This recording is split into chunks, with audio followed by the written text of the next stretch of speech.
Installing vented ridge on standing seam does not have to be complicated. I've broken it down in some easy to follow steps. Let's get into it. All right, first step, mark the apex of the ridge. Now mark 2 inches down from that mark. Repeat the process on the other end of the building. And you have now created 2 lines to connect a chalk line with. Ping that off on both sides and we're ready to cut. Next is cutting open the ridge. So when I'm doing this, I set my blade to the depth of the plywood. That way I'm not cutting into the roof trusses that are inside the building. Also, I didn't cut enough out of here, so I had to extend the opening down about 3/4 of an inch to expose the rafter and openings to allow for airflow. This is perfectly fine as the J was still able to sit flat and maintain its structural integrity. Setting this first J, I take a little piece of ridge like you see here, set the J to the far end of that trim piece, and then I'll set the other end to right in the middle of that ridge beam there, and then I pepper it with screws. Now that that's done, we're just going to continue across the ridge. I'm going to get my trim pieces here ready. Once I got those, and I'm trying to get everything in frame so I can make this video, I marked 2 inches in. That's the allowance for overlap. I'm going to take this piece of material out so they can interlock properly. So once I have this removed, I stop cutting in and out of frame. There we go. I'm going to remove this piece of material. Once that's gone, I can fit it inside the previous J like so, and everything goes together nice. I tag a screw in there to hold things while I prep the other side.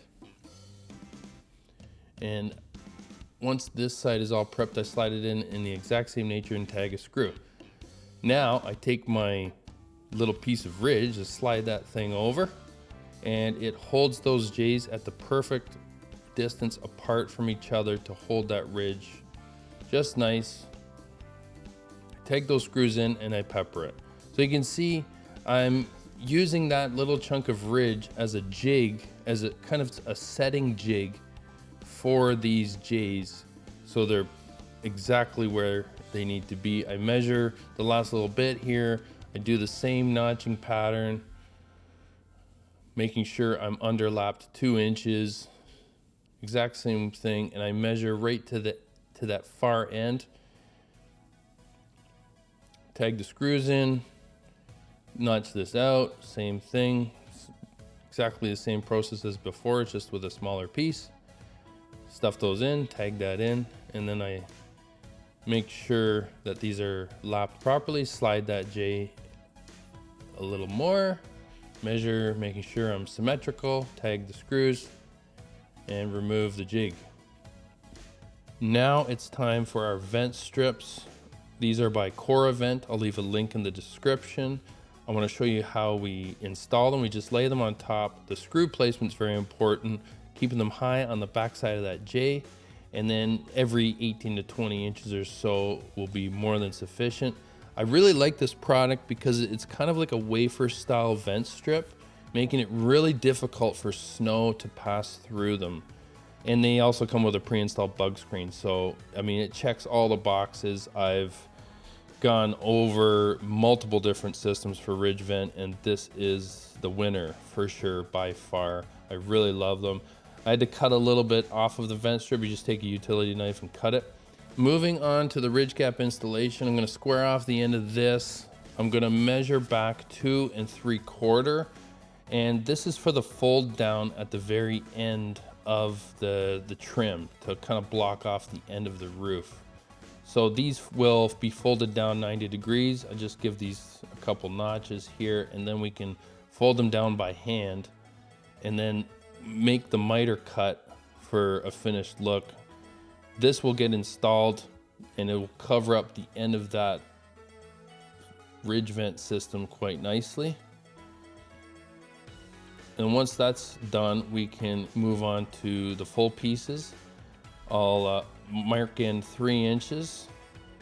I'll describe that line all the way across to the other side so they're matching. And now I'm gonna notch this out so it will underlap the previous piece I just put on. So you can see I take out about a 1/8 little strip here, and then I break it off.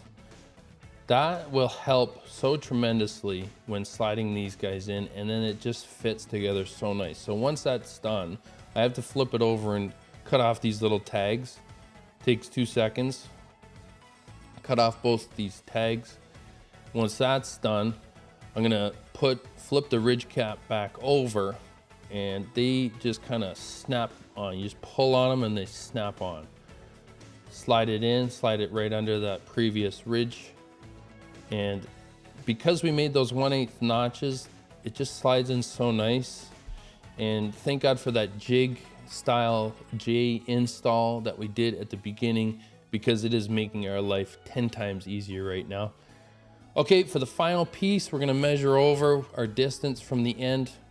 I'm gonna make my end notch for the box end, kind of like repeating the process how we started this. Bend them over, make my miter cut, and then I just kind of overbend them and unbend them, and that makes the lap sit nice.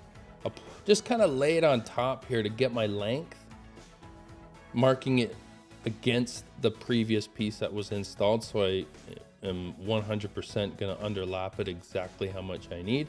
Cut off the excess, make those same 1/8 notches again, break them off. Again, we're just repeating this lapping notch process. Like I was telling you, that 1/8.